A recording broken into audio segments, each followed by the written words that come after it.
In August 2020, I moved up the coast from Sedgefield to Tsitsikama Sunrise Caravan Park, which is about 15 kilometers from Nature's Valley.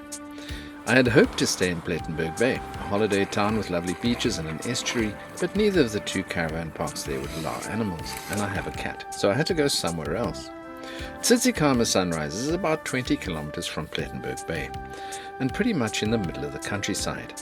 The caravan park is simply a large piece of ground which has been flattened and grassed with some trees on the side of the park and an ablution block in the middle.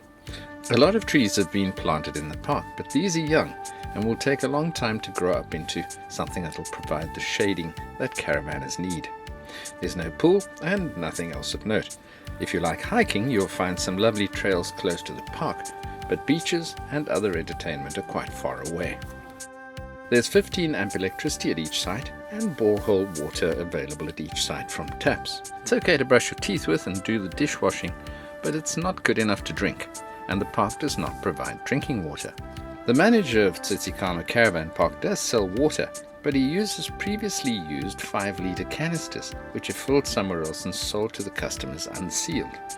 I was very surprised at this slovenly service, and after buying one 5-litre bottle in an emergency, I went into town and stocked up with sealed containers of drinking water.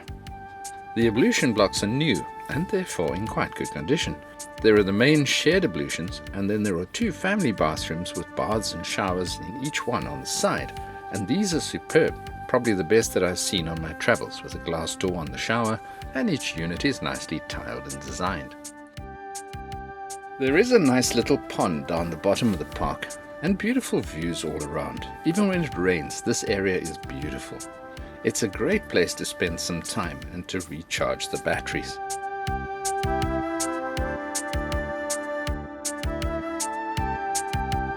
Across the road is a dairy farm which has an excellent farm stall. You can buy all sorts of eats and treats here, or sit on the veranda and enjoy a cup of coffee and some cake.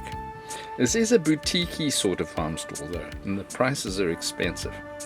It's a lovely place though. There are chickens and roosters that are free to walk around the premises, and I saw what must be one of the world's top 10 most beautiful roosters, who struts around the stoop looking for tidbits, followed by his harem of ladies. It's very entertaining and enjoyable to do this for morning or afternoon tea on occasion.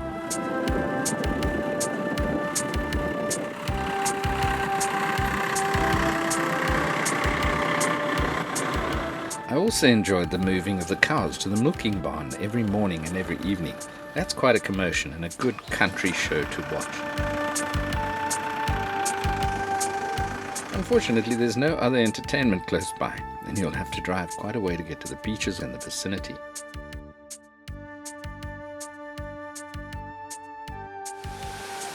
There's a fantastic bird park where you can walk amongst some of the most beautiful birds that I've ever seen.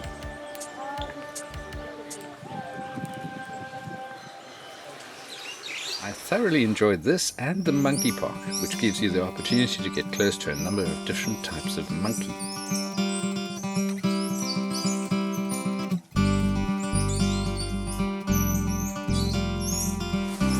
There's also a game park which houses lions and tigers and other exotic animals in large enclosures for us humans to gawk at, and an elephant park where I got to film huge elephants passing right next to me.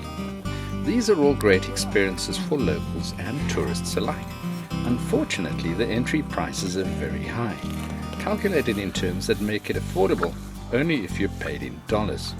400 Rand per person for the bird, monkey and animal parks, and 900 Rand per person for the elephant experience. That's over 3,500 Rand for the entry fee for a mom and a dad and 2 kids before they've had a cool drink or a packet of chips. I found this pricing mentality very strange, as tourists were not allowed to enter South Africa at that stage, and still aren't as I write the script 8 months later. Hopefully they've dropped their prices to something that the locals can afford to pay. Tsitsikama Sunrise Caravan Park is in a breathtakingly beautiful area, and there are some lovely beaches and mountains 20 minutes away, but there's nothing else around the park. I also found some discrepancies in what I was promised and what I found at the park. I chatted to the owner on the phone before making my booking, and he promised me free high-speed Wi-Fi and self-service washing machines that I could use at my leisure. When I got to the park, I found that there was no Wi-Fi supplied in the park at all, and there were no self-service washing machines. I needed some washing done, so the manager had one of his staff do a small load of washing for me, for which I was charged 140 Rand. The clothes were crumpled up in a plastic bag when I got them back, still damp and not clean at all.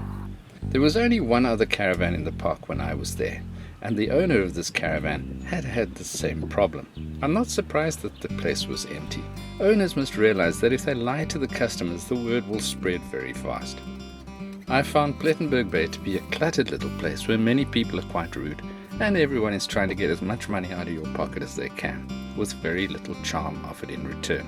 If you need a lovely rest, try Tsitsikama Sunrise, but be aware of the catches. There are a number of smaller caravan parks popping up along the garden route. The owners seem to be intent on charging as much as they can while providing a sort of farming experience. I give this caravan park a rating of 4 out of 10. If you've stayed at Tsitsikama Sunrise Caravan Park, please give us your rating below, and after a year or so we'll be able to formulate an accurate rating. If you like these videos and would like to see more of them, please consider becoming our patron with a small donation for each video that we release. Just click on the link in the comments section below the video.